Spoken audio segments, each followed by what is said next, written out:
तो महाराज कहते हैं तो अपना बैल छोड़ दो, यहां से 2 ताजे नए बैल ले लो।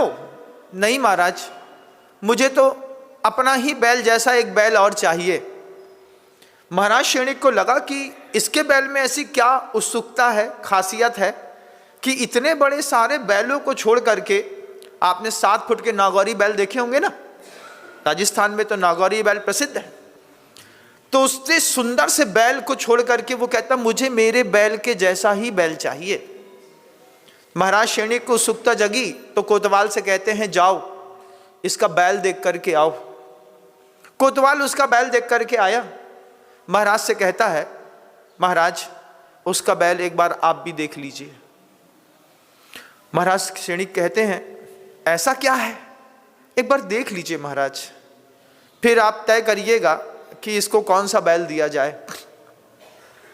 महाराज शैणिक कोतवाल के कहने पर उत्सुकता के वश में उस व्यक्ति के घर के अंदर जाते हैं। घर के अंदर जाकर के जब उसका घर देखते हैं तो 16 खंड का उसका मकान था और मकान के ऊपर 84 ध्वजाएं लहरा रही थीं। पहले ये चलता था कि जो जितने करोड़ संपत्ति का स्वामी होता था वो अपने घर के ऊपर उतनी ध्वजाएं लहरा करके अपनी सामर्थ्य प्रदर्शित करता था। मतलब 84 करोड़ संपत्ति का वो स्वामी था, 16 खंड का मकान था।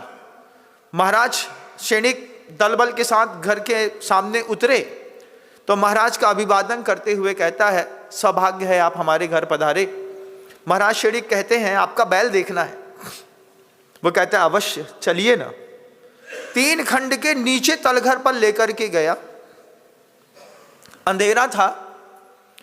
महाराज शैणिक कहते हैं बैल तो बैल की शाला में होता है, तुमने उसको तलघर में रखा? हाँ महाराज मेरा बैल है। नीचे पहुंचे तो 2 हष्ट-पुष्ट बैल दिखाई दे रहे थे। उन हष्ट-पुष्ट बैलों के ऊपर कपड़ा पड़ा हुआ था। जब एक छोटा सा दीपक पहले उसने जलाया, दीपक जलाने के बाद उस दीपक को दूर रख करके जब उसने अपने बैल के ऊपर से कपड़ा हटाया तो रत्नों का बैल दिखाई दिया वहां पर। जितना बड़ा नागौरी बैल होता है इतना बड़ा ठोस सोने में उसने हीरे, मोती, जवाहरात, माणिक, पन्ना, मूंगा, पुखराज, नीलम लगा करके 2 बैल तैयार कर लिए थे। दूसरे बैल की सींग पर एक मरकत मणि लगानी थी। उस मरकत मणि को लगाने के लिए उसका पैसा कम हो गया, इसलिए वो जान की बाजी लगा करके उफनती यमुना से लकड़ी खींच करके उसको बेच करके मरकत मणि खरीद करके अपने बैल की जोड़ी पूरी करना चाहता था। महाराज शैणिक कहते हैं तुम्हारे बैल की जोड़ी कोई पूरी नहीं कर सकता। क्यों?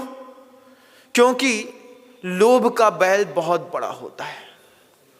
तीव्र कसाय, लोभ की तीव्र कसाय। कितनी तीव्र कसाय कि इतना कुछ है उसी को भोग नहीं पाएंगे, लेकिन उसके बाद भी लगातार संग्रह में लगा हुआ है इंसान। आने दो आने दो आने दो, पहले जितना है उसको तो तय करो कि इसको भोग पाओगे कि नहीं। अरे महाराज वो तो बात की बात है, ये कमाल आपके साथ नहीं हो रहा है। संपत्ति के पीछे जो आप भाग रहे हैं ना, ये आप अपनी मर्जी से नहीं भाग रहे हैं। संपत्ति के पीछे भागने के पीछे आपकी कसाय आपको भगा रही है लगातार। क्योंकि हुंडाव सर्पणी काल में तीव्र कसाय के साथ ही मनुष्य का जन्म होता है। ये बात आगम ग्रंथ कहते हैं। तीव्र कसाय के साथ ही मनुष्य जीवन जीता है। अब एक बार आत्मान्वेषण करके अपने आप से पूछिए आपकी कौन सी कसाय का तीव्र हृदय चल रहा है। अभी लोभ कसाय का तीव्र हृदय चल रहा है तो 5, 7, 10 इंडस्ट्री खड़ी करके अपन ने रख ली है, बड़े बड़े कारोबार करके रख लिए हैं। छूट नहीं सकता, छूटेगा भी नहीं, और नहीं छूटने पर किसी संत को कोई आश्चर्य भी नहीं, क्योंकि हम पैदा ही हुए हुंडाव सर्पणी काल में। तो गोंद के जैसे आपकी लोभ कसाय से आप चिपक गए। अब निकालना भी चाहें तो महाराज चमड़ी जाए पर दमड़ी न जाए। क्योंकि तीव्र कसाय का उदय चल रहा है। अब इस तीव्र कसाय के उदय में आप दान पुण्य कैसे कर सकते हैं? फिर एक और विशेषण है हुंडाव सर्पणी काल का कि प्रायः करके जीव नरक पशु गति से आता है, ऐसे कर्म करता है कि वापस नरक और पशु गति में चला जाता है। यह भी हुंडाव सर्पणी काल का घोर आश्चर्य है। कहां से आया? नरक गति से और पशु गति से आया, और ऐसी कसाई करेगा कि उस कसाई के कारण वापस नरक और पशु गति में ही चला जाएगा।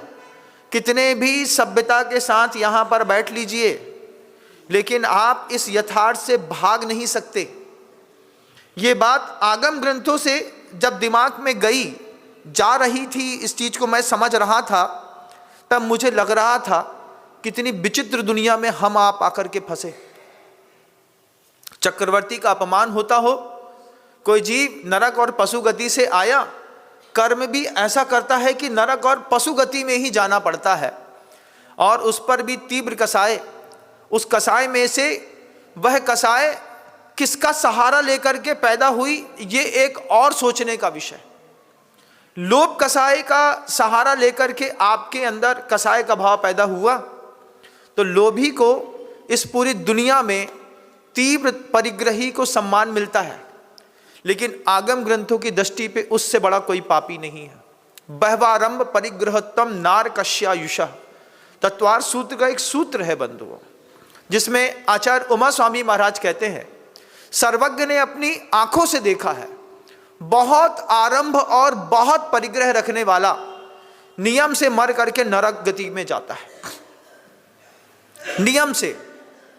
फिर आचार्य कहते हैं क्यों जाता है?